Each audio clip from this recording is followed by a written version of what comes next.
보자. 앞에서 봅니다. 선사시대부터 인류의 진화부터 봅니다. 인류의 진화부터. 제일 앞에 보면은 그 처음 수업 듣는 친구들은 뒤에 보면은 빈칸지를 만들었는데 뒤에 답이 나와 있거든요. 뒷페이지 보면 아니 이제 빈칸지 요거 따로 있어 있고 자체 자리.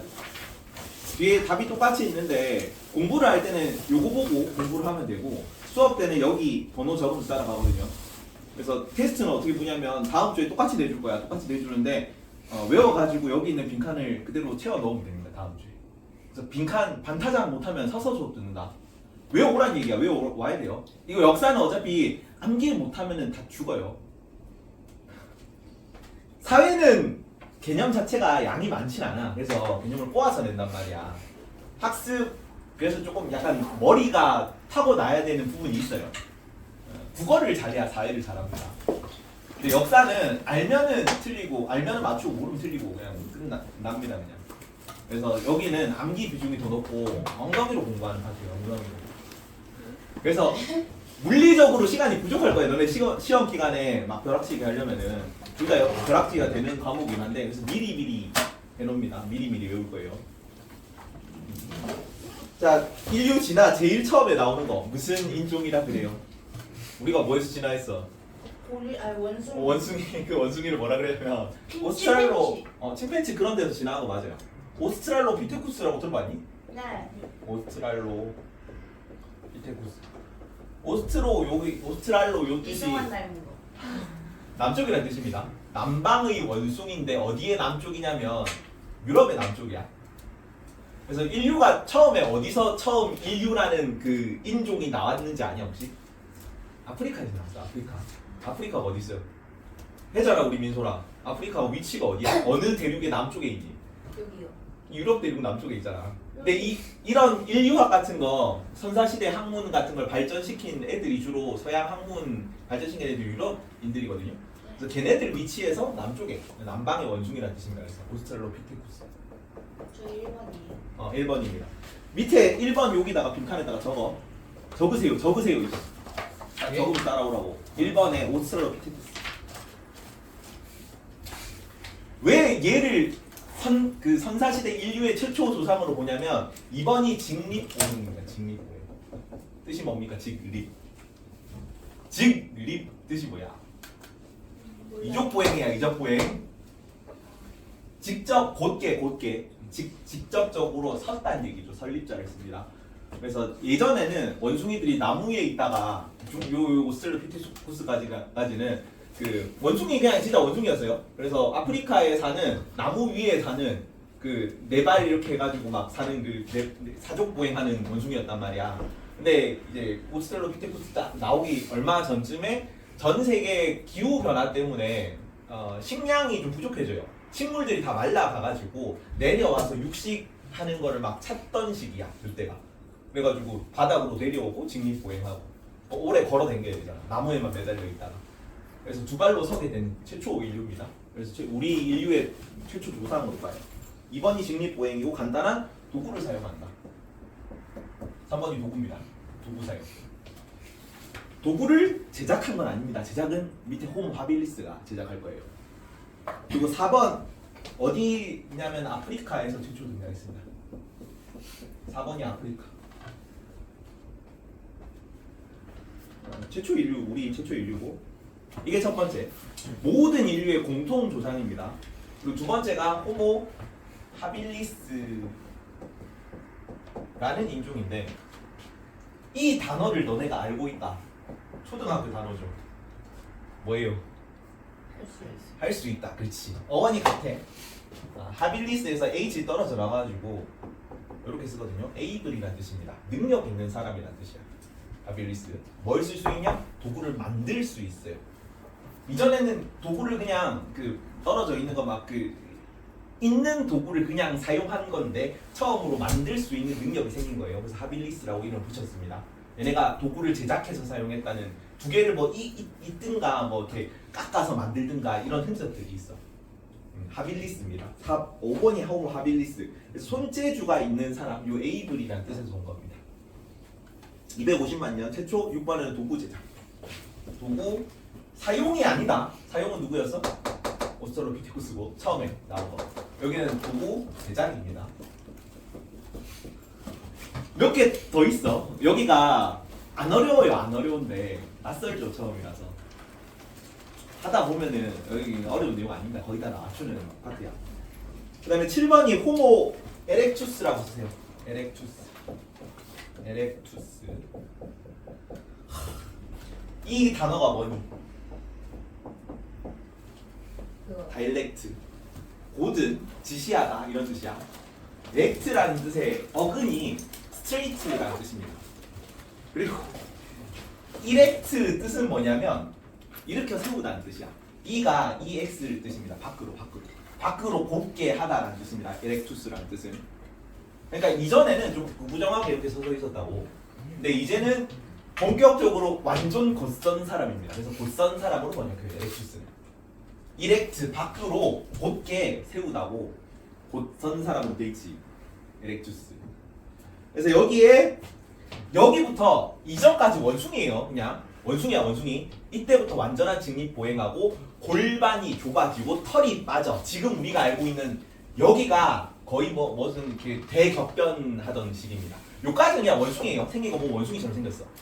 근데 여기부터 인간입니다. 인간. 우리가 알고 있는 인간이야. 에렉투스. 왜냐면 이제 막 나무 위에 있다가 밑으로 내려와가지고 육식하면서 막 돌아다니거든요. 근데 그때 지금 아프리카에서 호랑이는 안 살죠. 사자들이 사자, 치타 이런 애들이 낮에 사냥해, 밤에 사냥해. 밤에 사냥해요. 밤에. 왜 밤에 사냥하냐면 걔네는 땀샘이 없어요. 그래서 낮에 태양 막 내리칠 때 아프리카 덥잖아. 거기서 막 전속력으로 달려가면은 뇌가 이상해져요. 그래서 자체적인 체온 조절 기능이 없단 말이야. 땀샘이 없기 때문에. 근데 우리는 걔네들보다 사냥 능력이 덜하지. 치타 사자랑 싸워서 못 이기잖아. 그래서 내려와서 우리는 어느 쪽으로 하는 식으로 적응을 했냐면 낮에 사냥을 하고 밤에 잠을 자는 식으로. 왜냐면 맹수들은 낮에 잠을 자니까. 근데 낮에 잠을 자려면 우리는 어떻게 돼? 걔네는 땀샘이 없으니까 낮에 잠을 자는데 우리는 어쩔 수 없이 낮에 사냥을 해야 되잖아. 맹수를 안 붙이려면. 그래서 털을 빠지게 만들고 땀샘을 발달시켰어요. 그래서 여기는 그냥 우리가 거의 최하위 포식자에 가깝거든. 근데 여기부터 중상위 포식자로 올라가. 그 인류를 중상위 포식자로 만들어준 특성이 두 개 있거든. 첫 번째가 지구력입니다. 지구력. 지금 치타랑 우리랑 싸우면 달리면 당연히 우리가 지지 단거리는. 근데 장거리에서 인간을 이길 수 있는 동물이 몇 동물이 없어요. 그래서 이제는 사냥 방식이 어떻게 바뀌냐면 인간보다 작은 동물이야. 작은 동물이면은 그냥 무조건 사람이 잡을 수 있어. 왜냐면 좀 막 다불다불 쳐가지고 우리 인간은 좀 사회성을 발전시켰단 말이에요. 다른 애들에 비해서 무리 사냥 좀 힘이 약하기 때문에 무리 사냥해요. 우리는 그 풍습이. 그래서 작은 애들 다불이 쳐가지고 막 도망가잖아. 짧게는 우리보다 더 빨리 도망갈 수 있어. 근데 무조건 쫓아가서 최종적으로 잡을 수 있는 건 우리가 인류가 잡아요. 그럼 더 큰 애들은 우리보다 더 큰 애들 많잖아. 걔네들도 무리 사냥하다가 가끔씩 성공하고 때때로 실패하거든요. 근데 실패할 때 도망가잖아. 도망가면은 몇 명은 잡혀. 나머지는 도망가. 장거리로. 그래서 못 잡아요. 뭔 말인지? 아니, 그런 식으로 사냥 방식이 바뀌면서 인류가 좀 먹고 살만한 상위 포식종이 됐어. 두 번째 특성이 아까는 땀샘 근지구력입니다. 근지구력. 지구력을 오래 달릴 수 있는 능력. 그게 첫 번째 능력이고 두 번째 능력이 투척 능력이에요. 이제 에렉투스부터 완벽한 이족 보행한다 그랬지. 그래서 팔이 남잖아. 원래 사족 보행하면 이렇게 걸으잖아요. 양팔이 남지. 근데 이 양팔을 사냥하는 데 쓰게 적응된 동물이 얘네들. 그래서 원숭이 있잖아. 원숭이 저기 한 2m쯤 되지. 내가 혜원이한테 종이를 던져요. 회원이요? 아니 그 혜원이 아니 그 혜인이한테 종이를 던져요. 여기서 뭐 분필을 던지든지 뭐 지우개를 던지든지 뭐 동이잖아. 근데 지금 침팬치 오랑우탄 보고 2m 떨어진 거리에다가 이제 종이를 던지라 그러면은 2m에 50개를 던져서 한 10개 정도 맞춘대요. 근데 우리는 여기서 저까지 던지라 그러면 대부분 잘 맞추겠지. 이런 투척 능력은 사족 보행하는 동물들은 없어. 걔네는 뭐에 쓰는 거야? 걔네들은 걷는 데 쓰는 거지. 우리는 이거를 사냥하는데 도구를 사용하는 데 쓸 수 있다고. 그게 이때부터입니다. 그래서 인류가 좀 진화하는 막 엄청 여기서 거의 격변이 일어나는 식으로 진화하는 게 요때예요. 그래서 우리가 알고 있는 지금 생각하는 그 인류의 특성들이 요때부터 나와요. 오케이? 그래서 어떤 특징들이 있냐면 8번의 불과 9번 언어 사용. 불과 언어 사용입니다. 불은 왜 사용하냐면 이제 우리가 사냥을 많이 하지 예전에는 채식만 했단 말이야.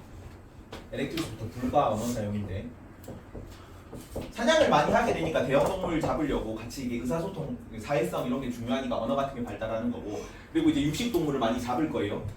근데 그냥 하면 어떻게 돼? 소화가 좀 힘들어. 채식만 하다가 육식을 먹으니까 그거를 육식을 조금 더 쉽게 받아들이게 하기 위해서 불에 굽는 풍습을 발전시켰어요. 이때부터. 우리가 보통은 육회를 좀 더 좋아합니까? 구운 고기를 좀 더 좋아합니까?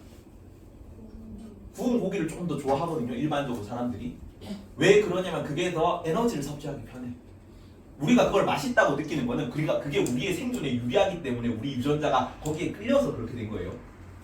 그렇기 때문에 이제 불에 굽게 되면 에너지 효율이 엄청나게 늘어나거든. 소화를 더 쉽게 시킬 수 있다고.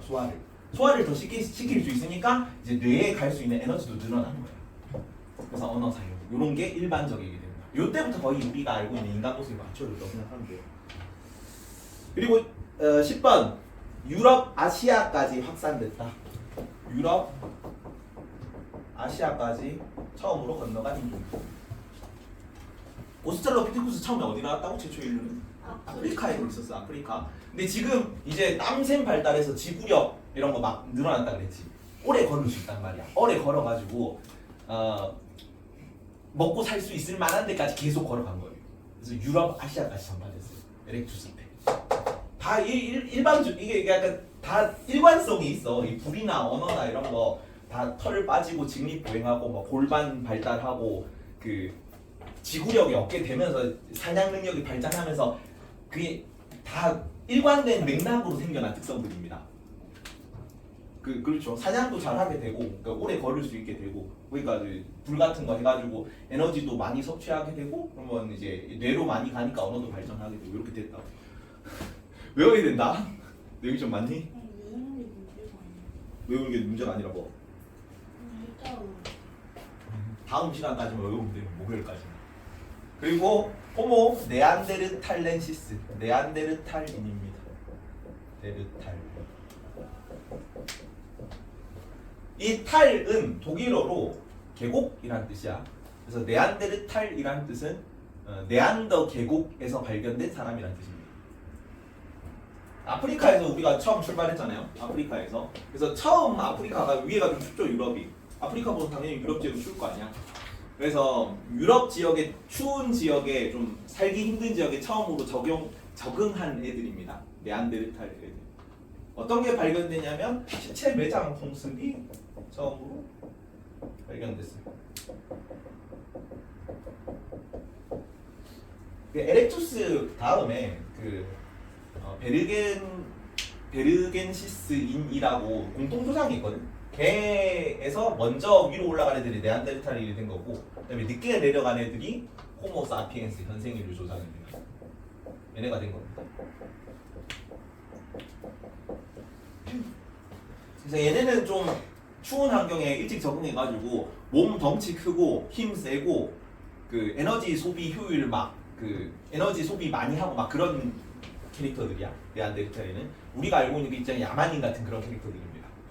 우리는 늦게 좀 출발해가지고 얘네보다 덩치가는 작은데 이때 당시 시기가 어땠냐면 빙하기 시기라서 먹을 게 많이 없던 시기야.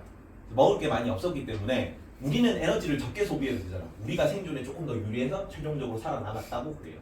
그리고 우리가 사회성이 조금 더 많이 발달했고 뇌 크기도 좀 더 크고. 그래서 네안데르탈인이 어떤 식으로 좀 대처를 하려고 그랬냐면 비만 유전자 있지. 비만 유전자. 우리가 지금 비만은 우리는 별로 안 좋은 유전자죠. 이때 당시만 해도 생존에 되게 유리한 유전자입니다. 우월한 유전자예요. 비만 유전자는. 그래서 에너지를 조금만 섭취하더라도 체내에 많이 저장할 수 있는 능력을 발현시킨 게 얘네들이야. 근데 얘네 둘이 네안데르탈인이나 호모 사피엔스랑 그 교잡을 많이 했어. 그러니까 얘네들끼리 번식을 많이 했다고. 얘네들끼리도 많이 섞였어요.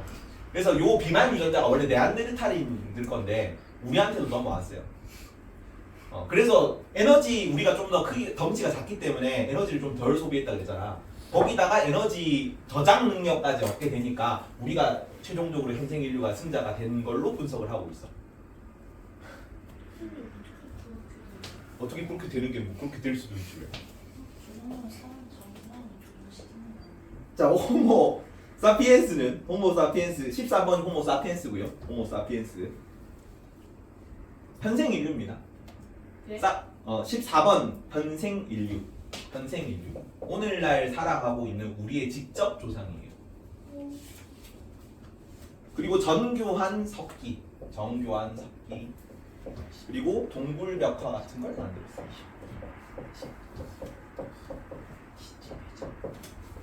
우리 구석기, 신석기 나오는 걔네들이 얘네들입니다. 뗀석기, 간석기 이런 거 만들 거 아니야. 동굴벽화 같은 거 만들 거 아니야. 얘네가 생겼다. 괜찮죠? 여기까지가 1의 1단원의 절반 왔어요. 이제 구석기, 신석기만 구별하면 됩니다. 하고 이제 세계 4대 문명으로 넘어갑니다. 문제를 조금만 보고 갈까? 앞에. 자, 14페이지에 역사 이걸 안 했구나. 역사에 두 가지 개념이 있는데 아이씨 이건 따로 빈칸을 안 만들어가지고 책에 보면은 10페이지 보자. 10페이지 역사의 의미 보입니까? 역사에 두 가지 의미가 있다. 사실로서의 역사가 있고 기록으로서의 역사가 있다. 차이는 뭐냐면 평가가 들어가고 안 들어가고 차이입니다.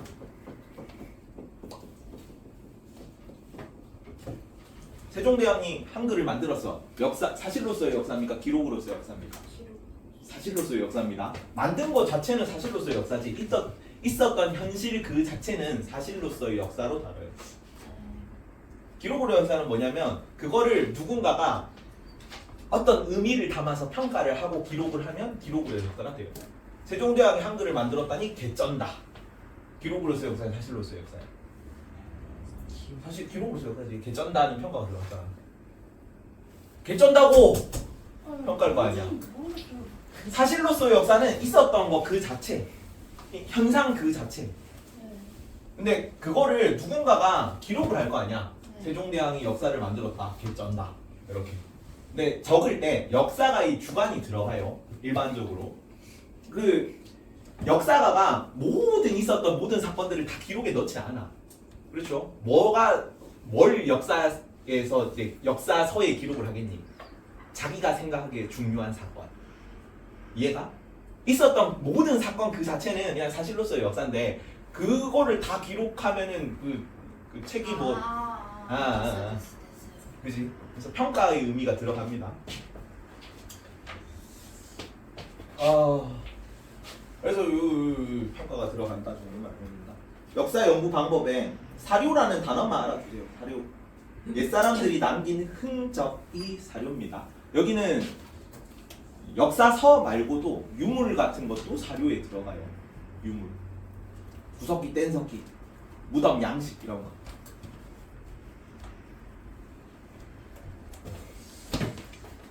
그리고 사실로서의 역사에 대부분 어떤 사람이 나오냐면 랑케라는 사람이 나와요. 그리고 기록으로의 역사에는 E.H. 카라는 사람이 나옵니다. 랑케가 독일 대학 교수인가 그래요. 근데 이전까지 역사라는 건 주로 알 필요 없습니다. 어용사관이라 그래가지고 임금어자를 써요.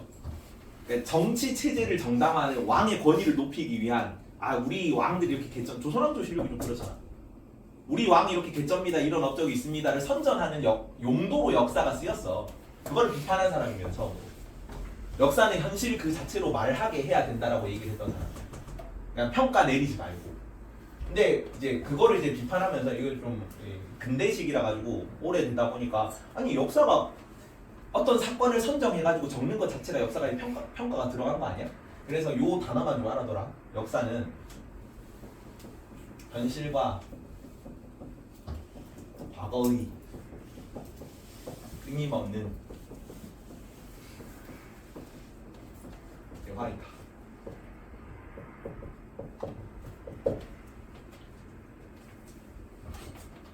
역사를 평가하는 게 예전에는 긍정적으로 봤던 것도 지금은 부정적으로 볼 수도 있는 거야. 그거를 구별하고 약간 평가를 내리는 게 누군데? 역사가. 그래서 이 기록으로 역사의 입장에서 언급을 했던 사람입니다. E.H. 카라고 해요. 나머지는 밑에는 아까 선사시대 인류의 출현 역사 이거는 한 거 쭉 한 거고 13페이지로 넘어가 보세요.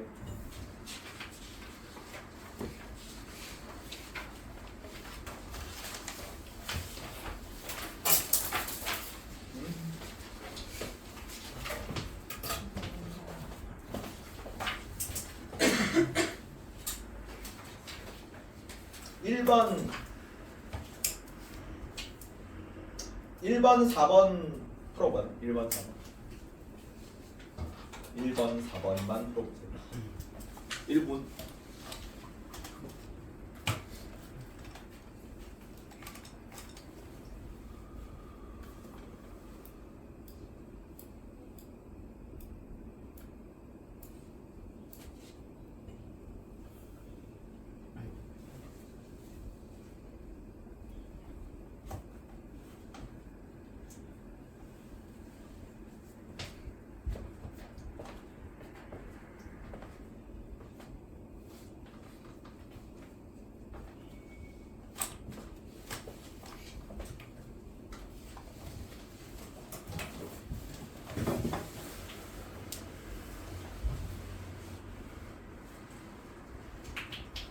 자, 1번에 2번, 4번에 5번. 틀린 거 있니? 괜찮니? 넘어갑니다. 다시 빈칸지로 가자. 틀린 거 있으면 얘기해. 풀이하고 간다. 선사시대로 간다. 선사시대. 구석기, 신석기 있지. 구석기는 어떤 도구를 쓴 시기고 신석기는 어떤 도구를 쓴 시기고 초등학교 때도 나오지 않나요? 간석기, 뗀석기, 구석기 때는 뗀석기를, 그다음에 그 신석기 시대는 간석기를 쓴 시기입니다. 뭐 이 구석기와 신석기의 가장 큰 변화는 뭐야? 어떤 게 가장 많이 변하니? 무슨 혁명이 일어나요? 산업. 산업혁명은 18세기야. 18세기 후반 영국에서 일어나는 거고 농업혁명이 최초로 일어나는 시기가 신석기 후반입니다. 그래서 이전에는 구석기 시대는 사람이 뭐하고 살았어? 사냥하고 살았어요. 무리 사냥 이런 거 하고 사는데 농업혁명이 일어났으니까 신석기부터 뭐하고 살겠니 사람들이? 농사 짓고 살아요. 사냥하면서 살면은 어떻게 살아야겠니? 돌아다니면서 살아? 정착해서 살아? 이동생활합니다. 무리 이동생활해. 그러면 신석기 시대에 농사 짓는 다음에 농사 짓게 되면 정착생활에 이동생활해. 정착생활해. 그게 가장 큰 변화입니다. 그래서 여기는 사냥해야 되니까 사냥도구 쓸 거고 뗀석기는 사냥도구예요. 신석기는 농사 지으니까 농경도구일 겁니다. 당연하겠지. 농사 짓는 다음에 농사 짓는데 돌 쓰겠지. 이제 사냥 별로 많이 안 하니까. 문제가 있니? 봅니다. 구석기 17번 둘 다 17번이네. 구석기 신석기. 시기는 1만 년을 기준으로 해요. 1만 년 이전을 구석기라고 그러고 1만 년 이후를 신석기라고 합니다. 기원전 1만 년 전이야.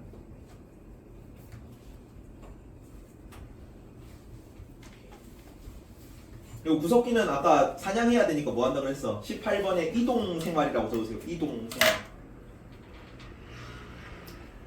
반대말은 뭡니까 신석기? 19번 정착생활 하겠지. 그렇지. 농사 지어야 되니까요. 그래서 여기는 사냥, 어로, 채집. 사냥은 말 그대로 동물 잡아 먹는 거고 사냥해가지고 어로는 물고기 잡는 거고 채집은 그 나무 열매 따고 이런 걸 채집이라 그래. 농경, 목축은 정착생활인데 둘 다 농사 짓는 거. 목축은 가축 기르는 겁니다. 다 집에서 정착해서 가운데 멈춰가지고 이렇게 기르는 거지. 가축 키우는 것도. 그래서 정착생활. 자, 구석기 시대는 20번, 21번 언어랑 불 사용. 언제였니 아까? 언어랑 불 사용은 무슨 인류 시기 때? 후모. 호모. 에렉투스. 에렉투스 때부터 에렉투스. 고시기야 고시기.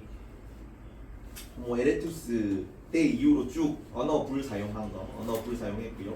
22번은 신석기 때인데 그 토기의 사용이 뭐랑 관련되는 거냐면 농사와 관련된 유물이에요. 토기를 사용했다는 거는 이제 농사를 짓는다는 얘기야. 토기는 뭐 하는 데 쓰겠니? 그릇. 만들 때도 만들 때는 아니고 보관용으로 씁니다. 보관용. 곡식을 이제 농사를 지으면 사냥은 동물을 잡아가지고 뭐 채집을 하든 사냥을 하든 그 동물이 죽잖아. 그럼 어떻게 돼? 빨리 부패해요. 오래 못 먹어. 그래서 잉여 생산물이라고 하거든. 뭔가 내가 남는 생산물이야. 내가 섭취하고도 남는 생산물이 없어. 사냥 채집 때는 과일도 빨리 썩고 그다음에 그 사냥한 동물도 빨리 썩잖아. 장기 보존이 안 된다고. 근데 곡물은 내가 수확을 하고 나서 벼는 한 2, 3년 정도 가고 밀 같은 것도 1년 정도는 오래 간다 그래요. 알이 이렇게 수분 차단하기 때문에 보통 이게 썩는 거는 수분이 안에 들어가지고 수분 때문에 썩는 거거든. 수분하면서 안에 미생물이 번식해가지고 알이 두껍잖아. 그래서 벼 타작 이런 거 하기 전까지는 이게 밖에 수분으로 차단돼가지고 안 썩는단 말이야. 장기 보존이 돼 처음으로 농사를 짓고 나서 그걸 보존하기 위해서 보관용으로 만든 게 토기입니다. 왜? 왜 자존심 상하니? 원시인보다 못한 것 같아. 만들 수 있어 우리도 토기. 그래서 22번 토기 사용. 자 그리고 구석기 때는 어떤 석기를 쓰냐면 뗀석기라 그래요. 구석기 때는 뗀석기. 뗀석기. 여기는 간석기라 그럽니다. 많이 쉬워진 거야. 순 우리말 그 학술 언어의 순 우리말 막 이런 거 운동을 했었거든 예전에. 이거는 예전에 타제석기, 이거는 예전에 마제석기라고 불렀어. 모르겠지. 그냥 뗀석기는 그냥 뗐단 얘기입니다. 쳐서 깨뜨려가지고 뗐단 얘기야. 돌을 내리쳐가지고 이렇게 이래가지고 떨어진 파편 큼지막한 거 가지고 어떤 작업을 하는 거야. 주로 사당도구로 썼어요. 여기는 뭐에 쓰냐면 돌을 갈아서 만든 석기라서 간석기라 불러. 괜찮죠? 죽으면 안 된다 지훈아. 너 이씨 사망하지 말고 따라오세요. 따라와야 돼. 못 따라오면 다 죽는다 여기는. 자 23번 뗀석기고요. 뗀석기. 이 뗀석기는 24번 주로 뭐에 썼다? 여기는 뭐 하던 시기니까? 사냥하던 시기가 사냥도구로 썼어. 24번 사냥도구. 그리고 사냥도구에 주로 맨날 나오는 게 뭐가 나오냐면 사냥도구에 뗀석기 주먹도끼라고? 창까지는 아니고 그냥 이렇게 생겼어요. 그냥 손으로 집어 들고 이렇게 동물들 내리치는 그런 거야. 주먹도끼. 아니 깨가지고 돌 던져서 깨는 정도밖에 못 써. 요때까지는. 간석기가 되려면 신석기가 들어가야 돼요. 돌끼리 이렇게 막 해가지고 여기 좀 정교하게 만들어. 여기는 이렇게 막 정교한 작업 필요 없거든요. 어차피 사냥 같은 거 하려면 그냥 날카로운 조각만 있으면 돼. 이렇게 막 해가지고 막 내리찍고 막 이런 정도만 하면 된단 말이야. 던지거나 내리찍는 용도로 써요. 주먹도끼. 그리고 땡땡개라고 돼 있죠.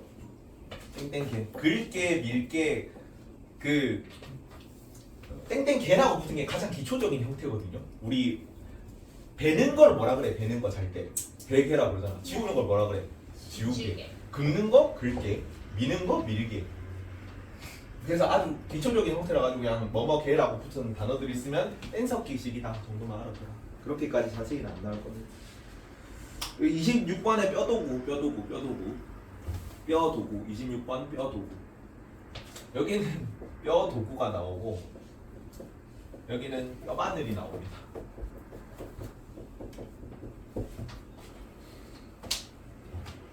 여기는 짐승 뼈나 그다음에 뭐 사슴 뿔 같은 거 날카로운 그런 걸 가지고 뭐 사냥이나 조리나 이런 거에 썼어요.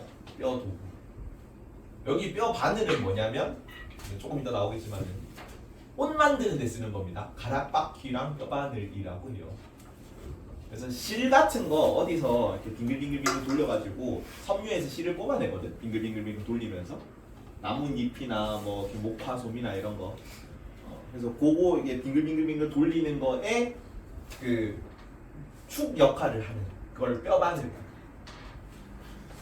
바늘 가지고 뭐 그 옷 만드는 거 생각하세요. 정착생활 하니까 이제 가내 수공업이 되는 거야. 가만히 좀 앉아가지고 옷 같은 걸 좀 이렇게 만들 수 있는 여건이 되는 거지. 우리 이동하니까 그건 못 만들잖아. 26번이 뼈도구. 26번이 뼈도구. 27번 아까 여기가 뗀석기, 여기는 뭐라 그랬어요? 간석기. 27번 간석기. 그리고 간석기는 주로 뭐에 쓴다고? 아까 뗀석기는 사냥도구였고 간석기는 뭐의 도구? 농경도구야. 그래서 28번은 농경도구. 농경 농사 짓는다고. 여기는 사냥도구. 그래서 농경도구. 사냥도구의 대표적인 건 주먹도끼라고 하고 여기는 그냥 농경도구입니다. 돌, 낫, 돌, 보습 같은 단어들이 나와. 낫이나 보습은 농기구야. 그래서 돌, 보습, 돌, 낫 뭐 이런 거 나오면 간석기가 되어야겠네라고 알 수 있어요. 선생님, 어. 뼈바늘 몇 번이에요? 뼈바늘은 29번이 뼈바늘입니다. 가락바퀴와 뼈바늘. 네. 카드 가져온 사람 25번 25번은 주먹도끼. 아까 사냥도구 대표적인 게 주먹도끼랬죠. 15, 16은 뭐예요? 25, 26, 15, 16? 네. 15, 16 정교한 석기와 동굴벽화. 정교한 석기와 동굴벽화. 정교한 장가야 해요? 아니 정교한 나와 있잖아. 아, 그리고 주거는 구석기들은 어디로 가냐면 이 한국사에 똑같이 나오거든요. 한국사에 나오는데 구석기 시대 유적지 같은 거 보잖아. 다 어디냐면 산속에 있어요. 사냥해야 되잖아. 그리고 동굴이 주거지입니다. 동굴. 평남 상원 검은모루 동굴 뭐 이런 게 나와. 그러니까 유적지 이름이야. 유적지 이름인데 뒤에 항상 땡땡 동굴이 붙어. 구석기 시대 유적지들. 이해가? 근데 신석기 시대 유적지는 어디로 가냐면 다 해안가로 갑니다. 왜 해안가로 갈까요? 네? 뭐예요? 구석기 시대 유적지는 그냥 산 중에 있다고 내륙 지방에 있어. 그리고 항상 땡땡 동굴로 끝나 유적지들이. 왜냐면 사냥해야 되잖아. 근데 신석기 시대 유적지를 보잖아. 그럼 신석기 시대 유적지들은 해안가 지역에 몰려 있어. 왜 해안가 지역에 몰려 있겠니? 뼈반해가지고 낚싯대를 만드는 거예요. 농사에 대해서. 농사에 대해서. 얼어도 해. 얼어도 중요합니다. 산속에서도 농사할 수 있잖아요. 산속에서 농사하기가 힘들지. 계곡에서 농사 짓는 게 좋겠니? 아니면은 강 하류에, 큰 강 하류에, 바닷가 인근이 큰 강 하류거든요. 그래서 유량이 많겠지. 바닷가에 인접한 지역은. 저쪽에서 쫄쫄쫄쫄 강물이 새 나와가지고 이쪽에서 넓게 퍼질 거 아니야. 네. 그리고 땅도 여기가 평평할 거 아니야. 네. 그래서 농사 짓기 좋은 지역으로 다 가는 겁니다. 그래서 다 해안가에 있어요. 물이 많아서. 우리 많지 당연히. 바다를 근처에서 하는 거예요. 바다 완전 근처는 아니고 바다에서 조금 떨어진 넓은 평야 지대. 큰 강 인근. 근데 그게 다 해안가지. 큰 강 인근. 큰 강이 되려면 바다가 평평하고 바다랑 만나야 큰 강이 있을 거 아니에요. 그쪽 지역에 있다고. 그래서 주거가 구석기는 동굴 바위근을 돼 있지. 사냥하면서 막 돌아다니다가 집을 빡세게 못 지어 여기는. 집을 당연히 빡세게 못 지으니까 그 동굴 같은 데 사는 거지. 그리고 여기서 만든 집을 뭐라 그러면 막집이라고 해요. 30번이 막집이다. 막집. 막집은 뭘 뜻하는 거냐면 천막집을 뜻하는 겁니다. 헷갈리면 안 돼요. 신석기 시대는 움집에 살거든요. 움집. 여기는 막집이라고 한다. 그냥 제일 처음 집 지으니까 막지였다 생각하세요. 막지은 집이야. 막지. 구석기 시대에 막지였다. 처음 지으니까. 그리고 신석기 시대는 어디로 가 지금? 강가 해안가로 가지. 아까는 그 동굴이나 바위근이었는데 이제 강가 해안가로 가고 31번에 움집이라고 써주세요. 움집. 여기 움은 움막집이 아니고 그거랑 달라요. 여기 움은 반지하라는 뜻입니다. 그 싹이 트다 할 때 움이 트다 이런 말 들어봤니? 움 트다? 움 트다? 새싹이 튼데 움이 튼다 막 이런 얘기를 안 하니? 이게 그 땅 속에 좀 반지하를 움이라고 그래요. 순 우리말입니다 이거는. 그래서 반지하 집을 지은 거예요. 왜 반지하 집을 지었냐면 강가는 해안가로 간다 그랬지. 근데 처음으로 집을 짓기 때문에 막집은 집이 아닙니다. 그냥 거의 그냥 그 동물 가죽 같은 거 얼기설기 이은 거예요. 이 동식 천막입니다 이런 거는. 그러니까 빡세게 사는 집이 아니고 우리가 처음으로 막 그 정착 생활하면서 집을 지는 집은 움집이 처음이거든. 근데 사람들이 집을 제대로 지어본 적이 없으니까 어떻게 하냐면 그 해안가니까 또 땅바닥도 물을 거 아니야. 구멍을 파요. 구멍을 파고 위에 덮개만 이렇게 덮어. 예전에 천막 짓듯이. 근데 여기다가 막 화덕 만들고 여기다가 막 그 주거 공간 만들고 이런 식으로. 그래서 구멍을 팠다 그래서 움집이에요. 움이 트다 이런 말 안 들어봤니? 우물 파다 뭐 이런 거. 요새 뭐 많이 안 쓰는 단어긴 한데. 새싹이 트다, 움이 트다 뭐 이런 얘기를 하는데 그 할 때 그 움입니다. 오케이? 그래서 움집이라고 한다. 반지하 집이고요. 자, 구석기 시대에는 시신 매장. 32번은 매장이라고 적으세요. 매장. 시신 매장. 풍습이 나타난다. 이거는 아까 무슨 인종이었니? 선사시대 그 선사인류에서는 처음으로 시신 매장했던 인류 누구야? 네안데르탈인. 계곡에 묻는다 왜 그랬지? 네안더 계곡, 탈이 계곡이랬잖아. 시체 매장 풍습 네안데르탈까지 알고 있어야 되고, 물론 우리는 그 네안데르탈은 아닙니다만 우리도 시체 매장 풍습이 있다고. 네안데르탈인이 최초로 발견됐을 뿐이지. 이거는 왜 하냐면은 사실은 그 전부 다 제사를 지내거든. 매장 풍습 혹은 뭐 조장 풍습, 화장 풍습. 사람을 어쨌든 이 현실 세계와 격리하는 모든 죽음과 관련된 조치들이 모든 문화권에 다 있어. 근데 이거는 왜 발달했냐면은 가만히 냅두면 어떻게 돼? 사람을 가만히 냅두면 썩어. 뭐가 발생하기 쉽겠니? 전염병. 전염병 막으려고 시체 매장 풍습이 생긴 거야. 무리 생활하면서. 안녕하세요. 뉴진스 혜인입니다. 점사 100점. 원본들의 포인트. 보자, 맞아. 시체 매장 풍습은 구석기 때부터 나옵니다. 그리고 동굴벽화 33번의 동굴벽화. 아까 호모사피엔스 동굴벽화 그린 거 기억나죠?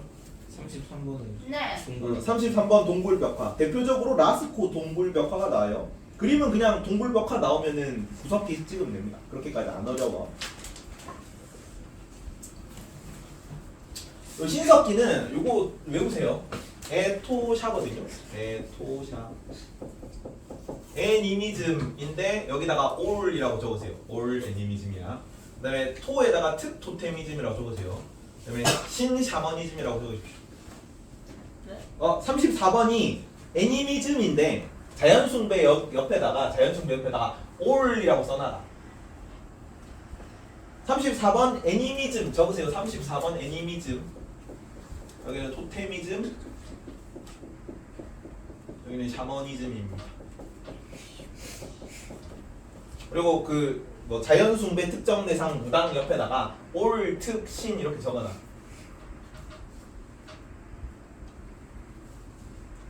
올 애니미즘 이응 이렇게 외웁니다. 올 애니미즘. 그다음에 특 토테미즘 티귿 외웁니다. 이렇게. 그다음에 신 샤머니즘 시읒 이렇게 외웁니다.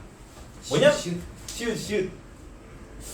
뭐냐면은 처음으로 농사를 짓는 시기죠. 이제 농사를 짓기 때문에 뭐가 중요한 거냐면 자연 현상이 되게 중요해져요. 농사 지으려면 뭐가 많이 필요해? 적절한 비와 따뜻한 그 쨍쨍 내리쬐는 일조량이 충분히 필요하단 말이야. 그러면 기상 현상 따라 우리 삶이 너무 크게 달라지는 거야. 사냥보다 훨씬 더 커요 이게. 그래서 자연 현상에 대한 숭배 사상이 나타납니다. 애니미즘. 그래서 신석기 시대부터 나타나. 근데 처음에는 내 주변에 있는 모든 자연 현상을 다 숭배해요. 그래서 올 애니미즘이에요. 이해가니? 태양신, 바람신, 나무신, 강신, 뭐 주변에 모이는 모든 사물들이 다 숭배의 대상이야. 그러다가 이제 정착생활 하는 거지 지금. 신석기부터 정착생활 하잖아. 농사 짓는데 중요하기 때문에 자연현상이 중요해가지고 모든 걸 숭배하기 시작한 다음에 그러면 정착생활 할 거겠지. 농사를 지으니까. 그러면 내 주변에 있는 특정 사물이 조금 다른 사물로 더 중요해지는 거예요. 그러니까 우리 지역이 늑대가 많이 사는 지역이야. 그러면 우리 부족은 늑대를 숭배하는 부족이 되는 겁니다. 우리는 뭐 숭배하는 토템이에요? 곰, 호랑이. 예? 우리 당군신하잖아, 당군신하. 아. 곰, 호랑이 토템. 그 곰, 호랑이를 숭배했다는 얘기는 뭐야? 우리 지역 주변에 우리 민족이 좀 밀접하게 자주 접할 수 있는 동물이 곰, 호랑이였다고. 그리고 우리 부족 주변에 있는 큰 나무, 엄청 큰 폭포, 그런 게 더 중요해지는 거야. 그 성황당이라고 들어봤니? 성황당? 마을마다 하나씩 있어요. 마을마다 그 엄청 큰 나무 밑에가 돌 쌓아놓고 기도하고 막 이런 거 있잖아. 돌탑 아니에요? 돌탑 말고 돌도 있는데 나무 시골 가면 하나씩 있어. 뭐 장승이라든가 그런 것도 비스무리한 의미지. 그래서 내 주변에 있는 어떤 특정한 사물 자주 보이거나 혹은 뭐 신성해 보이거나 거대하거나 그런 걸 특정 대상을 숭배하는 게 토테미즘입니다. 괜찮니? 요거는 모든 사물, 요거는 특정 대상. 하나만요. 하나만. 그래서 곰, 호랑이 뭐 이런 토템 나오고 나무 숭배 이런 거 나오고 폭포 뭐 이런 거 나오고 이거는 자연현상 전반 애니미즘은 이해가지? 근데 그러다가 그러면 이제 큰 나무 내가 숭배하는 우리 부족이 숭배하는 큰 나무 내가 우리 부족이 숭배하는 그 늑대, 호랑이 이런 애들하고 신령하잖아. 걔네는 신적인 존재잖아. 사람하고 소통이 돼야 안 돼. 호랑이가 사람 말 못하죠. 그래서 걔네 말을 해석할 수 있다는 인물이 나타나요. 걔가 샤먼이야. 그래서 신과 이 토템이든 애니미즘이든 어떤 특정 대상이든 아니면 전체 자연 현상이든 그 신령스러운 존재들의 언어를 인간 세상에 내려주는 혹은 해석해주는 전달해주는 소통해주는 존재라고 자처하는 사람들이 샤먼입니다. 그래서 순서대로 나타나요. 일반적으로는 애니미즘 다음에 이제 모두가 숭배하다가 특정 우리 주변에 있는 특정 대상이 중요해져가지고 토템을 숭배하다가 그 토템하고 우리를 이어줄 수 있는 존재 매개체가 나타납니다. 그게 샤먼이고 무당이에요. 무당. 그리고 얘네가 누구냐면 그래 그 무당. 얘네가 누구냐면 청동기 시대의 인류 최초 지배자들이 다 무당들이야. 샤먼 계층입니다. 파라오 누구야? 파라오 누구의 아들이라 그래? 아들이었어요? 파라오 아들이죠. 네? 여자 아니었어요? 뭐 파라오 클레오파트라가 여자고 여자 아니었어요? 파라오는 이집트 왕족이죠. 이집트 왕들 이름이 파라오인데 태양신 라의 아들이라고 지칭되어져요. 내가 태양신의 아들이라고. 뭐야 이거야. 샤먼. 단군 왕검 무슨 뜻이야? 단군 왕검. 왕. 단군은 요 단자를 박달나무 단자 혹은 재단 단자를 쓰거든. 박달나무는 신단수입니다. 신단수. 그 환웅이 위에서 그 천부인 세계를 받아가지고 그 큰 신단수에 내려온 다음에 거기서 이제 신실을 열었잖아요. 고조선을 세웠잖아. 그 신성한 나무 혹은 재단 단자로 뒀어요. 우리가 이제 하늘에 제사를 지내는 재단을 뜻하는 거야. 재단쿤입니다. 재단쿤 혹은 나무쿤. 이거는 그냥 그 사람을 지칭하는 인칭 대명사. 이해가지? 그거 플러스 뭐냐면 큰 칼이에요. 정치적 지배자를 뜻합니다. 제사를 지내는 동시에 정치적 지배자. 요거지. 이해가? 우리만 그러냐? 중국도 그래요. 제사장 계층이 은나라 최초 지배자 계층이야. 카스트 제도 기억나지? 들어봤니? 카스트 제도라고. 인도에 있는 신분 제도. 위에가 브라만 계층인데 브라만 계층이 뭐 하는 계층이냐면 제사장 계층입니다. 제사 지내는 애들이야. 다 이거지. 이해가? 신석기 시대 말렵에 나와요. 왜냐하면 농사를 신석기 시대 말렵부터 지으니까. 그래서 얘네가 나는 복잡한 저런 이렇게 자연 현상을 너네한테 설명해 줄 수 있는 우월한 사람이야라는 걸 증명하는 방식이 이런 거야. 그래서 청동기 시대 최초 지배자가 됩니다. 얘네는. 자연스럽게 이어지는 거야. 근데 이게 언제 등장했다고? 신석기 시대 때. 그리고 4대 문명부터는 다 청동기 때부터입니다. 신석기 말렵에 청동기 넘어가는 시대 청동기 때부터 세계 4대 문명이 나와요. 신석기 시대까지는 문명이란 건 안 나와. 농사가 처음 시작하고 그냥 부족 단위 국가만 합니다. 부족 단위 생활만 해요. 이해가지? 국가가 처음 등장한 것도 계급이 처음 등장한 것도 지배 계층이 등장한 것도 전부 다 청동기부터다. 4대 문명이 등장한 거죠. 자, 그래서 34, 35, 36번 애니미즘, 토테미즘, 샤머니즘 전부 다 원시 신앙이라 그러고 신석기 시대 때부터 등장했다는 것까지 외우고요. 그리고 37번은 평등 사회입니다. 아직까지는 다 뭐라고? 평등한 사회야. 이런 게 등장했거든? 등장했는데 아직까지는 계급화되진 않았어요. 그냥 나이 많은 혹은 지혜로운 지도자가 우리를 평등하게 이끈다라고만 나와. 계급이 등장한 건 아니야. 귀족 계층이 따로 있고 평민 계층이 따로 있고 통치 계급이 따로 있고 지배 계급이 따로 있고 피지배 계층이 따로 있는 시기는 아니에요. 신석기까지는. 그래서 37번 평등 사회고 38번은 무리 사회. 무리 사회. 약간 그 동물 무리 짓는 거랑 비슷해요. 늑대 무리 짓는 거, 뭐 호랑이 사자 무리 짓는 거 그렇게 살다가 몰려댕기면서 사냥만 하면 살다가 왜냐면 우리는 좀 이렇게 신체 능력으로 딸리지. 그래서 무리 생활을 하면서 무리 사냥을 해요. 그런 동물이기 때문에 무리 사회라는 단어가 나오고 근데 신석기가 되면 뭐 한다고? 정착해. 그래서 시족이라는 개념이 나옵니다. 일종의 확장된 가족 개념이에요. 부족 같은 거예요. 부족. 그래서 시족 사회라는 단어가 나오는 신석기고 무리 사회는 부석기부터 쓸 수 있고 용어 조금 아리까리한데 익숙해지면 괜찮습니다. 여기 내용 안 어려운 파트입니다. 39번 지족사회. 괜찮죠? 문제를 조금만 풀어봅시다. 이거 한 문제만 풀어보자.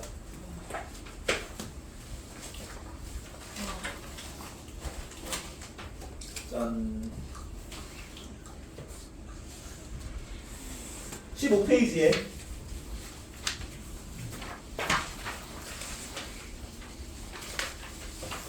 8번, 9번만 풀어봐라. 8번, 9번. 아니다. 6번, 9번을 풀어보세요. 6번, 9번. 14페이지 6번. 15페이지 9번. 6번, 9번을 풀어봅니다. 어. 그거는 니은 그림이 뭐예요? 니은은 빌랜드로프의 비너스라고 구석기 시대 때 나오는 조각상입니다. 조각상. 구석기 시대로 보세요. 구석기 시대. 니은은 구석기 시대로.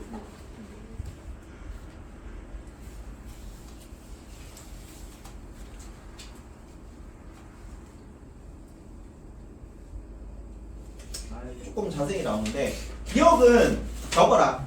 9번 한번 같이 보자. 15페이지 9번을 같이 봅시다. 기억은 주먹도끼라고 적으세요. 기억이요? 기억은 주먹도끼입니다. 그냥 뭐 따로 도구만 연결 도구 이런 거 안 나오고 막판에만 나와요. 막판에. 그냥 주먹도끼는 제일 기초적인 거라 가지고 그냥 짱돌이야. 짱돌. 손에 들고 이렇게 찍는 용도로만 쓰는 겁니다. 주먹도끼.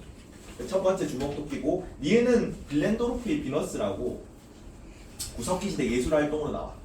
그냥 한 번만 써주시면 돼요. 그냥 자세히는 안 나와도 되는데 잘 안 나온다. 빌랜데르프의 그의 비너스라고 뚱뚱한 여자 모습이야. 여신입니다. 여신. 비너스가 여신이잖아. 미의 여신. 이때 당시는 되게 궁지를 막 사냥하면서 돌아다니는 시기니까 굶주리던 시기지.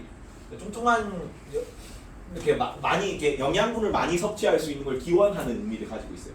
뚱뚱한 여자가 되고 싶은 거야.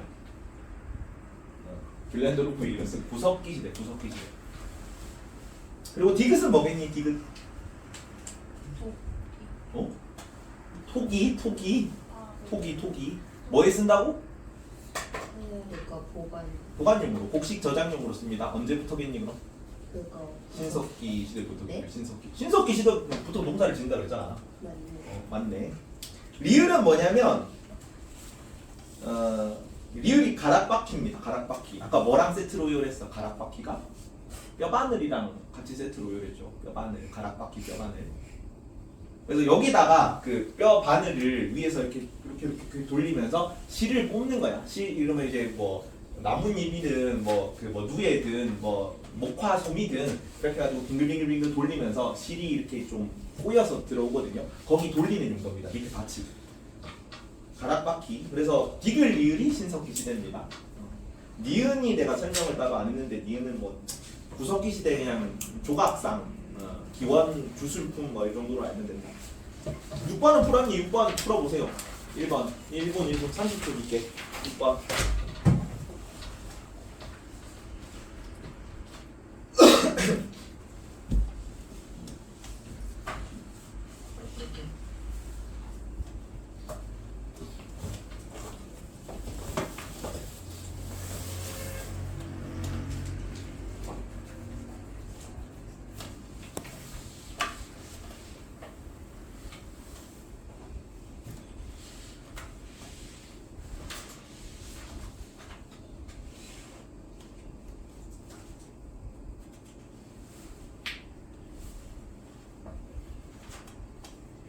답이 1번.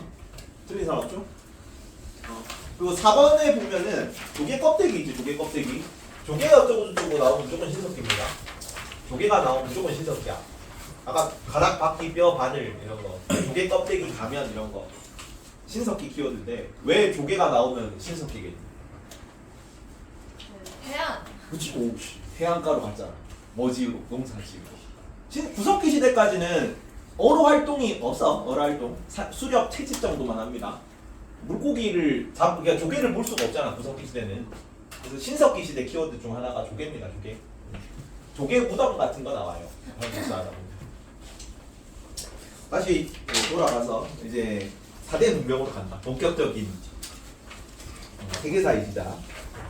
선생님 어 9번 정답이 뭐예요? 9번에는 디귿 리을입니다. 토기하고 이렇게 가락바퀴. 모르면 이렇게 물어보세요. 따라오는 게 낫다. 어디 가냐면 저 뒤에 9페이지 갑니다. 9페이지. 빈칸지 9페이지. 뭐가 세계 4대 문명인 얘들아? 세계 4대 문명. 인류가 처음에 어디서 출발했다고? 아프리카. 그렇지. 그래서 아프리카 임금부터 문명에 나옵니다. 여기 한반도 저기 일본 있고 이거 중국 있고. 언제나 봐도 적응이 되잖아. 왜 저기 안 돼? 대충 그린 건데. 자, 문명은 어디서 발달할 거냐면 이제 신석기 시대부터 어디에 사람들이 정착하기 시작했어? 강가나 해안가로 간댔잖아. 농사지으러. 네. 그렇지. 근데 문명이 되려면 세계 최초 세계 4대 문명이 등장하려면 농사를 크게 지어야겠지. 농사를 크게 지으려면 어디로 가야겠니 그럼? 큰 강 하구로 가야 돼. 상류 하류는 알죠? 한반도가 이렇게 있어요. 한반도가 이렇게 있는데 우리는 서울 지역은 한강 상류예요, 한강 하류예요. 서울은 한강 하류야, 한강 상류야. 하류지 하류. 왜 하류니? 어디가 상류야? 저기 태백산맥, 소백산맥 이렇게 해가지고 강물 쭈쭈쭈 내려오는 요게 상류입니다. 계곡물 위에 있잖아, 걔네가. 맞죠? 그게 강상류라고. 거기서 농사 못 지을 거 아니야. 그렇죠. 그래서 여기 뭐 그 위에서 뭐 남한강, 북한강 이렇게 만나가지고 쭉 내려오는 여기. 부산 같은 경우는 여기 뭐 그 낙동강 이런 거. 그다음에 그저 전라도 같은 경우는 금강 같은 거. 큰 강들이 주로 초기에 부족, 마을, 문명들이 발달한 지역입니다. 그래서 세계 4대 문명이니까 굉장히 큰 강들이 있는 지역 강 하구에 세계 4대 문명이 만들어져요. 우리가 어디서부터 출발했던 인류가 처음에? 아프리카. 그래서 순서대로 아프리카에서 가까운 곳에서부터 문명이 만들어질 거야. 인류가 쭉 걸어가다가 아까 어느 시기 때 아시아 유럽까지 갔다 그랬어. 누가 처음? 두 번째. 호모 에렉투스가 걷던 사람이랬잖아. 그래서 털 빠지고 호모 에렉투스 때 세 번째예요. 세 번째. 보면 호모 에렉투스라고 나와 있습니다. 두 번째로. 두 번째로 호모 하빌리스. 아, 네. 하빌리스는 그냥 그 도구를 제작해서 만들었다는 거 나오고 호모 에렉투스 때부터 지금 인류의 모습이 만들어졌다 그랬죠. 그래서 이전에는 그 사족 보행하고 골반이 되게 넓었어. 골반이 넓어가지고 원숭이가 우리처럼 사회성이 뛰어나지 않은 이유 중에 하나입니다. 혼자서 애를 낳을 수 있어요. 여자 원숭이가. 근데 여자 인간은 직립보행을 하니까 골반이 좁아질 거 아니야. 골반이 좁기 때문에 혼자 애를 못 낳아. 혼자 애를 놓으면 산모랑 애랑 둘 다 죽습니다. 그래서 무조건 받아주는 사람이 있어야 돼. 그거 직업도 있잖아. 뭐야? 지금은 의사고 산부인과 의사고 옛날에는 산파라고 따로 직업이 있었어요. 여자 애 받아주는 사람. 왜냐면 다 죽으니까 그렇게 전문적으로 받아주는 사람이 없으면. 그래서 반드시 누군가의 도움을 받아야 되기 때문에 인간이 사회적 동물로 좀 더 사회성이 뛰어나진 이유 중에 하나가 그것 중 하나 그겁니다. 왜냐면 인간이 또 머리가 커. 뇌가 많이 발달했잖아. 그래서 머리 크기는 커지는데 골반이 좁아지니까 애를 혼자 낳기가 너무 힘들어져가지고 무리 생활을 하게 됐다는 학설이 있어요. 오케이? 여튼 뭐 이건 딴 얘기고. 그래서 여기서부터 쭉 출발해가지고 호모 에렉투스 때부터 직립보행하고 털 빠지고 근지구력 막 이렇게 많이 막 발달돼가지고 멀리까지 갔다 그랬잖아. 그래서 쭉 출발하다가 제일 처음 만난 큰 강이 어디냐면 여기입니다. 무슨 강이에요? 나일강이야. 그렇지. 야, 씨 우리 한국 그 세계지리 할 때 좀 배웠지. 나일강. 무슨 문명? 아이씨, 나일강이니까 이집트 문명, 이집트 문명. 맞아요. 여기가 이집트 문명입니다. 세계 4대 문명 중에 첫 번째예요. 1번에 적어라. 세계 4대 문명 보이죠? 1번이 이집트 문명이야. 그리고 여기 강이 두 개가 있거든요. 이렇게. 이 강을 뭐라 그러냐면 티그리스 유프라테스 강이라고 해요. 티그리스 유프라테스 강. 그 반대인데요? 아, 티그리스 유프라테스. 땡. 티그리스 유프라테스 강. 그리고 여기를 뭐라 그러냐면 메소라는 뜻이 가운데라는 뜻이 있습니다. 메소. 그리고 그 영어로 하마가 요거로 뭐예요? 하마. 히포. 히포. 그치. 지우. 근데 히포가 줄임말이고 학술어로는 뭐냐면 히포포타무스라고 해. 이렇게 쓰는데. 포타무스. 요 포타미아가 여기서 왔습니다. 무슨 뜻이냐면 물이란 뜻이야. 히포는 뭐냐면 말이란 뜻입니다. 말. 그래서 물말이라 가지고 하마야. 물학자를 쓰거든. 그래서 요 포타무스 어근에서 물이라는 뜻에서 메소가 가운데라고 그랬거든. 중미 지역을 메소아메리카 지역이라고 불러요. 그래서 메소 가운데 포타무스가 포타미아요. 메소포타미아. 강 사이에 물 사이에 있는 지역이다. 그래서 메소포타미아라고 해. 큰 강이 여기는 요 나일강보다 좀 작긴 한데 강이 두 개 붙어 있잖아. 그래서 이쪽 지역은 좀 비옥한 지역이라고 합니다.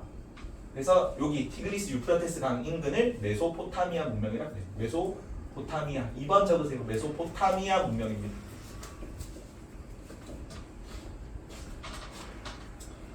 그리고 쭉 가다가 어디로 갔냐면 얘네들이 세 번째로 만난 큰 강이 여기입니다. 무슨 강이야? 안데스. 여기가 안데스 산맥. 안데스 산맥에서 발원하는 물인 건 맞아. 무슨 강이야 이거는? 인더스. 인더스 강이야. 그렇지. 그래서 얘네가 무슨 문명입니까? 인도. 인더스 문명이라 가지고 인디아가 여기서 온 겁니다. 인더스가. 인디아가 인도잖아. 인디아라는 어원이 인더스에서 온 거야. 인디아. 그래서 인디언이죠. 인디언. 괜찮죠? 인디아요? 인디아. 인도 문명이야. 인도 문명인데 인더스 문명이라고 불러요. 이쪽 지방에 사는 애들이고 여기는 중동 애들이고 여기는 이집트 애들이고 그리고 쭉 가다가 계속 이제 아시아까지 쭉 간 거지. 가다가 어디서 큰 강을 또 만났냐면 여기서 큰 강을 만났어요. 위에는 무슨 강이라고 부르냐면 황하강이라고 불러요. 황하강. 요 아래쪽은 양쯔강 혹은 장강이라고 부른다. 양자강, 양쯔강 같은 말이고 쌤또 양. 반대예요. 아니야 위에가 황하강이야. 아닌데요. 쌤 글싱으로 보면 여기가. 아니 지금은 황하강만 나타나 있는 거고 저 위에 있는 강은 그 우수리 강입니다. 요 위에 있는 강은 하라무레인 강인가? 아씨 그 흑룡강이거든. 이거 아무르강이다. 아무르강. 흑룡강, 아무르강이 여기 강이고 여기는 황하강인데 밑에 양쯔강이 안 나타나 있어. 여기는 여기가 황하강이고 황하강. 황허강 보이죠? 여기서 정착한 애들이 무슨 문명? 중국. 중국 애들이야. 황허 문명 혹은 중국입니다. 중국 문명이야. 4번은 황하 문명이라고 써보세요. 네? 3번은 인더스 문명. 여기는 인더스 문명. 인더스 강이니까. 여기는 황하 문명. 황하요. 황하요. 황허라고도 하면 되는데 왜냐면 하를 중국어로 허로 읽어요. 같은 말이야. 황하 문명 해도 되고 황허 문명 해도 돼. 중국 문명입니다. 인도 문명이고 여기는 그냥 메소포타미아 문명이야. 여기는 이집트 문명이야. 괜찮죠? 세계 4대 문명입니다. 여기에 대해서 조금씩 다 자세히 배우면 돼. 와우. 하고 이 구체적으로 좀 들어가면 내용이 좀 많거든요. 일단은 3페이지로 다시 돌아갑니다. 쭉 앞으로.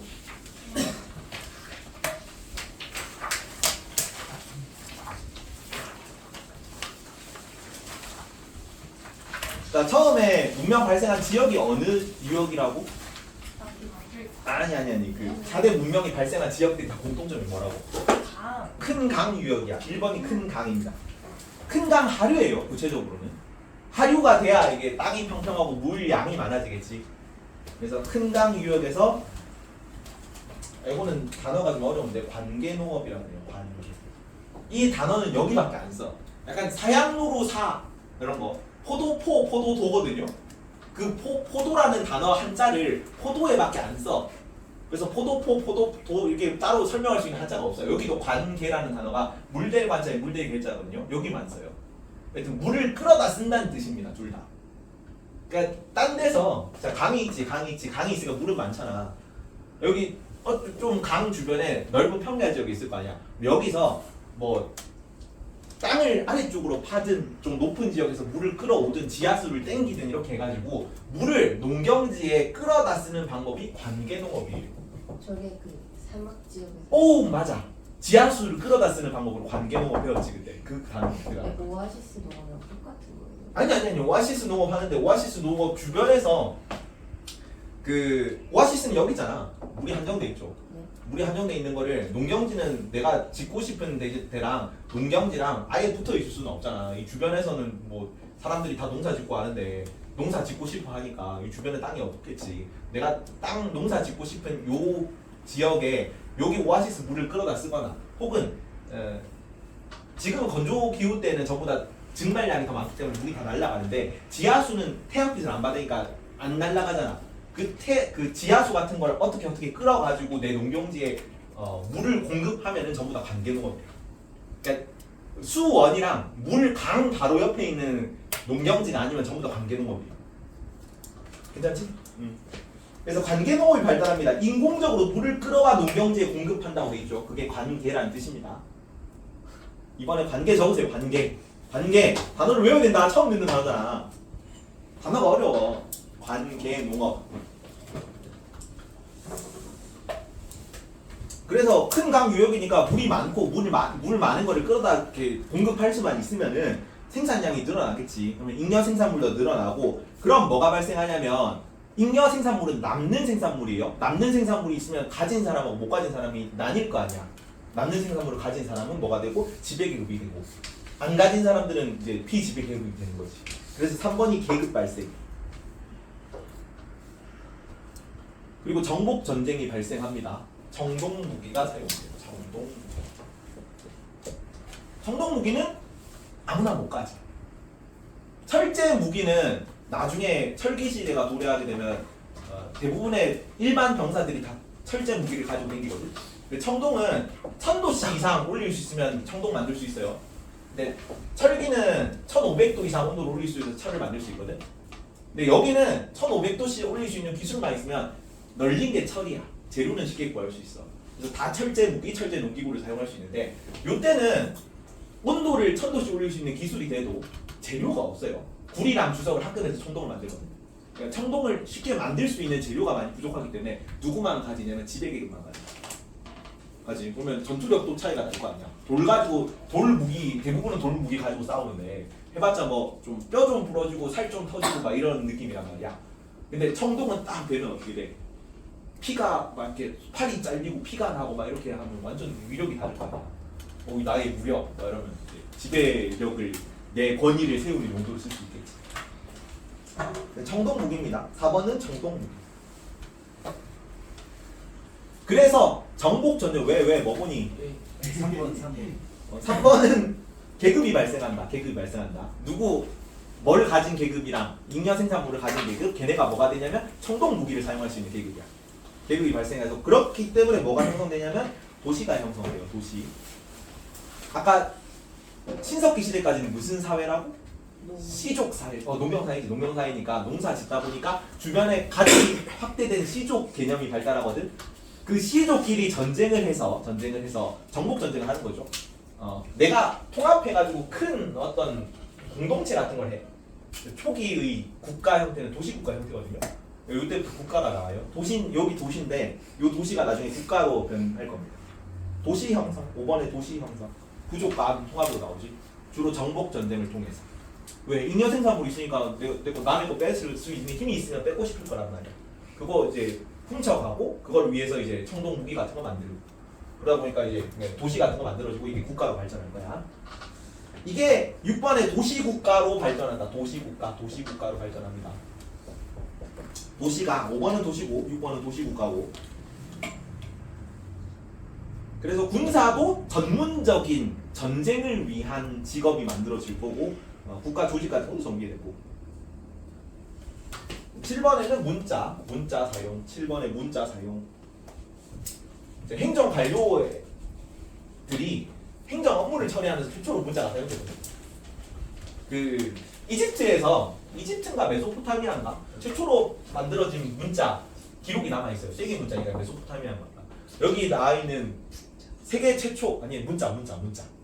세계 최초 문자 기록을 보면 사람 이름 확실히 기억이 안 나. 이런 느낌이야. 막심, 보리, 대자두, 빌, 보리, 5자루. 이게 세계 최초의 기록입니다. 그거긴 일 시키고 임금 준 기록이에요. 국가 체제가 정비가 되니까 뭔가 동원하고 일을 시키고 뭔가 배분하고 이런 작업들이 있을 거 아니야. 그거를 기록하기 위해서 발전한 게 문자입니다. 그러면서 문자가 사용되니까 기록 전승 뭐 이런 거 하고 이 지식 같은 것도 전달해주고 이러면서 문명이 점점 많이 발달하게 된 거죠. 문자 사용 그리고 8번에는 신권 정치. 아까 뭐에서 이어지는 거겠니? 샤머니즘에서 이어지는 거야. 최초의 지배자들은 다 무슨 계급이라고? 제사장 계급입니다. 제사 지내는. 그래서 8번이 신권 정치.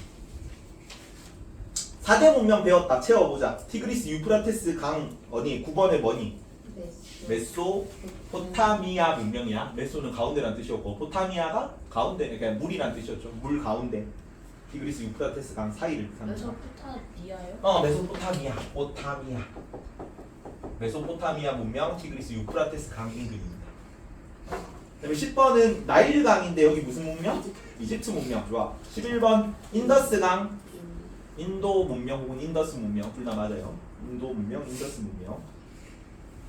황허 강인데 12번 무슨 문명?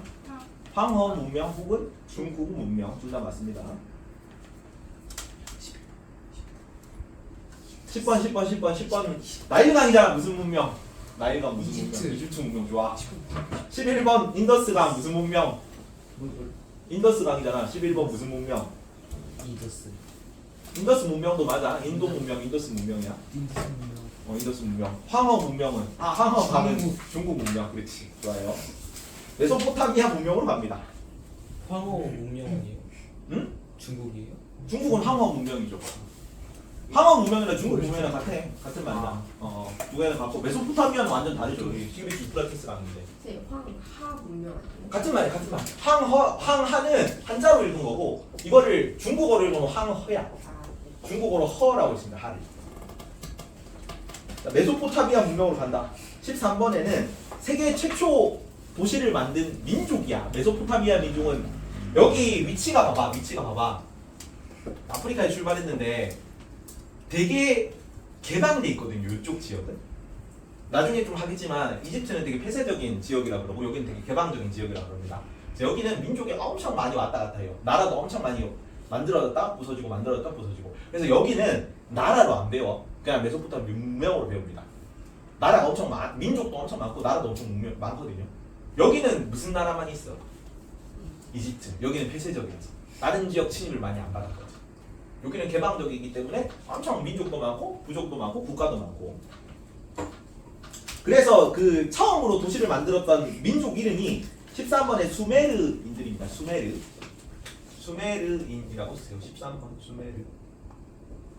수메르인입니다. 수메르인들의 도시국가 건설인데 이 도시국가 이름이 우르라가시라고 합니다. 우르라가시. 이 도시도 외워두면 좋긴 한데 수메르인들 정도만 외워라. 세계 최초 문명. 수메르 아가씨 이렇게 외우죠. 수메르 아가씨. 왜 우르 라가시잖아. 그러니까 수메르 아가씨 이렇게 외우죠. 네, 수메르 아가씨, 우르 라가시 같은 거 수메르의 도시국가입니다. 그리고 이 우르 라가시 같은 도시국가가 무너지고 나서 바빌로니아 왕국이라고 조금 오래 가고 유명한 나라가 만들어지거든요. 여기 유명한 왕이 하나 있다. 누구?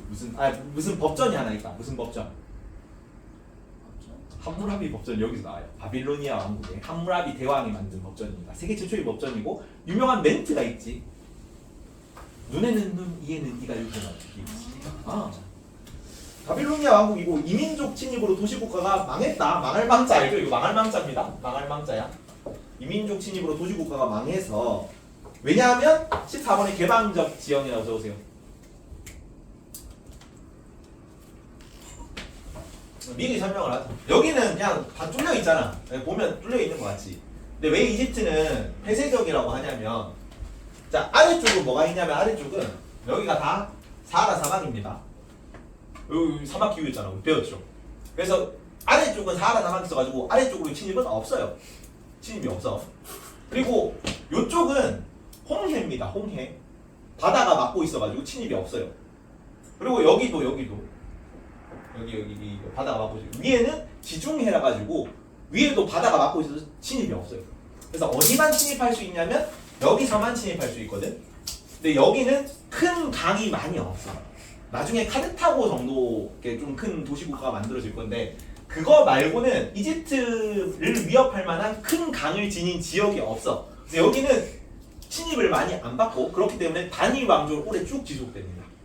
그래서 뭐만 있어? 이집트만 있어. 이집트 상왕조 시기, 하왕조 시기 쭉 계속 이집트만 있고 여기는 뭐 바빌로니아 왕국 아까 말했던 그 수메르인들 우르 라가시, 뭐 아무르인들의 뭐 바빌로니아 왕국, 아시리아 나중에 뭐 아케메네스 왕조 페르시아, 뭐 파르시아, 오만 뭐 엄청 나라가 많이 막 왔다 갔다 할 거야. 여기는 개방적 지역이고 외워라. 개방적 지역이고 여기는 폐쇄적 지역이다. 그래서 개방적 지형이고 14번 개방적 지형이기 때문에 바빌로니아 왕국이 성립됩니다. 아무르인들이 침입했어요. 15번 아무르인들이 15번에 아무르인들이 바빌로니아 왕국을 세웠습니다. 그리고 그 바빌로니아에서 제일 유명한 왕이 누구라고? 함무라비 대왕. 16번 함무라비 대왕 때 전성기. 함무라비 대왕이고 이 함무라비 대왕이 함무라비 법전을 만들었었어요. 15번 함무라비 대왕 때 전성기고 그래서 메소포타미아 지역을 다 통일했습니다. 함무라비 법전도 만들었고 함무라비 대왕 죽고 나서 쇠퇴하고 결국은 누구한테 멸망하냐면 히타이트라는 나라에 멸망을 합니다. 18번 히타이트 18번 맞네. 18번 히타이트에게 멸망. 히타이트 17번은 함무라비 법전. 17번 함무라비 법전. 나라 이름이 많이 나오고 민족 이름이 많이 나오는데 여기가 좀 힘들어 그래서 17번은 함무라비 법전. 17번 함무라비 법전이고 18번 히타이트에게 멸망했습니다. 히타이트는 이 아래쪽에서 조금 더 자세히 볼게요. 자 그리고 17번이 여기 그 별표돼가지고 17번 돼 있죠. 함무라비 법전이거든. 함무라비 법전은 어떤 특징이냐면 보복주의 성격이라고 해요. 보복주의. 19번이 보복주의입니다. 이게 뭐겠니? 이게 뭐겠니? 보복주의라는 게. 눈에는 눈, 이에는 이가 보복주의야. 요 멘트. 그리고 사유재산이 있습니다.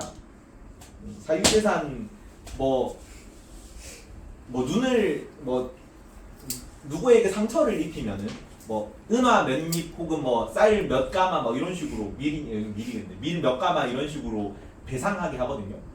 배상하게 한다는 거는 내 사유재산도 있고 네 사유재산도 있으니까 이거를 이제 보상의 의미로 준다는 얘기겠지. 그래서 이걸 통해서 사유재산의 존재 여부를 확인할 수 있어요. 이 법전을 통해서. 20번의 신분 따라 형벌이 차등적으로 적용됩니다. 신분.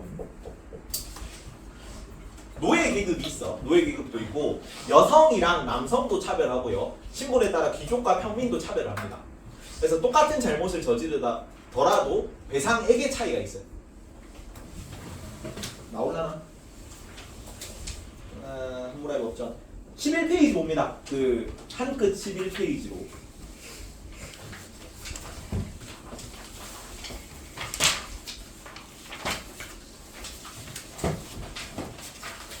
(11페이지) 날개의 자료 6번 봅니다. 11페이지 날개의 자료 6번. 귀족의 뼈를 부러뜨린 자는 그의 뼈도 부러뜨린다 되죠. 뭐예요? 눈에는 눈, 이에는 인데 뼈에는 뼈죠. 뼈에는 뼈. 뼈를 부러뜨린 자는 뼈를 부러뜨린다 돼 있고 귀족이 평민의 눈을 멀게 하거나 뼈를 부러뜨리면 이나 1미나를 바쳐야 한다 돼 있지. 근데 같은 신분끼리는 똑같이 뼈를 부러뜨리는데 여기는 귀족이 평민 뼈 부러뜨리면 그냥 돈만 지불하면 되네. 차등적이지. 이거 보면 뭐라 할 수 있어? 얼마나 내는 거예요? 그 어느 정도 가치인지는 잘 모르겠습니다. 은하가 있고 사유재산도 있고 화폐도 사용됐고 신분도 있다는 거를 알 수 있어. 뼈 부러뜨린 정도면 좀 많이 배상하지 않았을까? 얼마 정도 가치인지는 잘 모르겠어요. 그리고 노예가 귀족 뺨을 때리면 귀를 자른다. 노예가 귀족 뺨을 때렸는데 뭐 상하게 한 것도 아니고 뺨만 때렸는데도 귀를 자르니까 엄청 훨씬 더 가혹하게 처벌한 거잖아. 그래서 신분에 따라 처벌을 달리했다 정도를 알 수 있습니다. 자 그리고 이 지역을 좀 알고 있어야 되는데 요 메소포타미아 지역 아까 바빌로니아 왕국 이 정도만 나오고 이 메소포타미아 지역 바로 위쪽이 요쪽이 여기가 동지중해 지역이거든요. 여기가 뭐예요? 여기가 지중해야. 왜? 유럽과 아프리카와 아시아의 사이에 있는 지역이에요. 괜찮죠? 그래서 지중해의 가장 동쪽인데 여기는 아시아 지역이에요. 서아시아 지역. 아시아가 여기가 인도가 있고 여기 남아시아고 여기 동남아시아잖아. 여기 중국이 동아시아고 배웠지 우리 문화하면서. 그래서 여기가 아시아의 가장 서쪽이라서 서아시아 지역인데 여기를 동지중해 문명이라고 하고 문명이 3개 나와. 여기는 아까 배웠죠. 지형이 개방적이기 때문에 외부 침입이 쉬워. 외부 침입이 쉬운 데다가 여기 유럽 있고 여기 막 인도 있고 여기 막 아프리카 있기 때문에 교통 요충지예요. 교통 요충지는 뭘 하기 쉽냐면 물자의 교역으로 인한 상업적 이득을 얻기 좋은 지역입니다. 그래서 나중에 중동 문명 하면 전부 다 뭐가 나오냐면 중개무역 얘기가 꼭 나와. 꼭 무조건 나옵니다. 중개무역. 그래서 이득이 많이 나는 지역이기 때문에 애들이 계속 여기로 와. 지역도 개방적이잖아. 그래서 계속 막 싸우고 몰락하고 다시 싸우고 몰락하고 민족도 많이 바뀌고 국가도 많이 바뀌고. 괜찮죠? 그래서 동지중해 문명 3개가 나오는데 저기 뒤에 갑니다. 위치를 알아야 된다. 5페이지로 갑니다. 빈칸지 5페이지.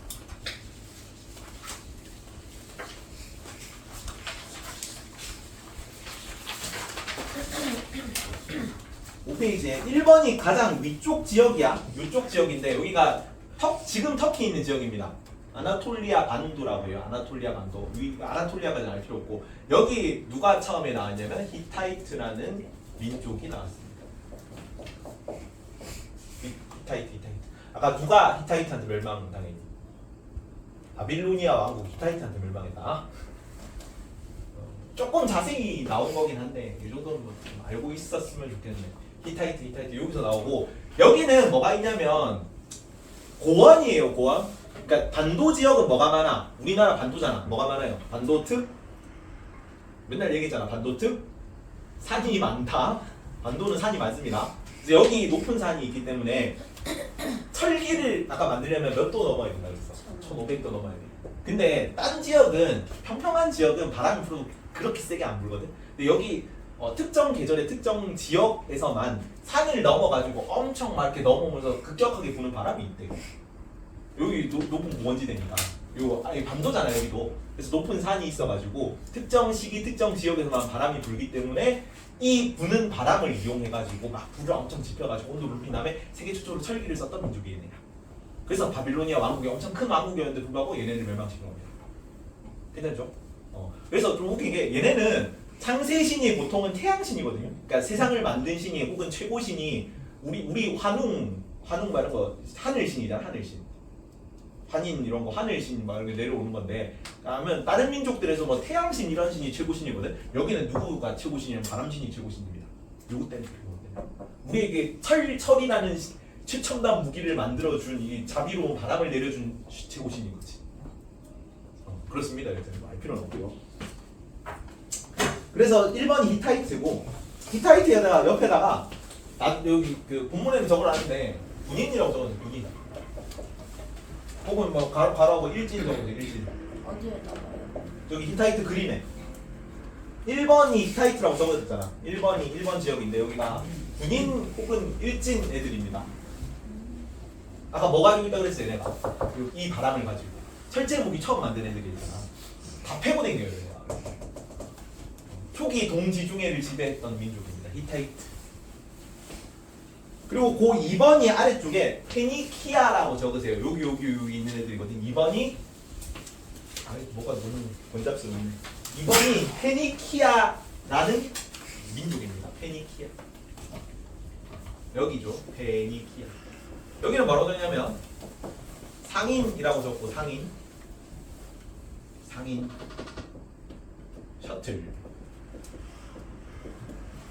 셔틀을 담당했던 학교에서 일진 역할을 담당했던 히타이트. 그다음에 셔틀 역할을 담당했던 페니키아. 여기가 딱 지중해 한 가운데란 말이야. 그래서 얘네가 온 전신에 다 돌아다니면서 무역을 했어요. 바닷가에 인접해 있는 지역이잖아요. 여기는 이제 높은 히타이트처럼 높은 산에 의한 뭐 바람, 철제무기 이런 것도 없으니까 그냥 어떤 식으로 민족이 먹고 살았냐면 무역업을 가지고 먹고 살았어. 그래서 처음으로 세계 최초로 뭘 썼냐면 표문자라는 걸 사용했습니다. 표문자. 이집트 뭐 상형 문자 이런 거 있거든.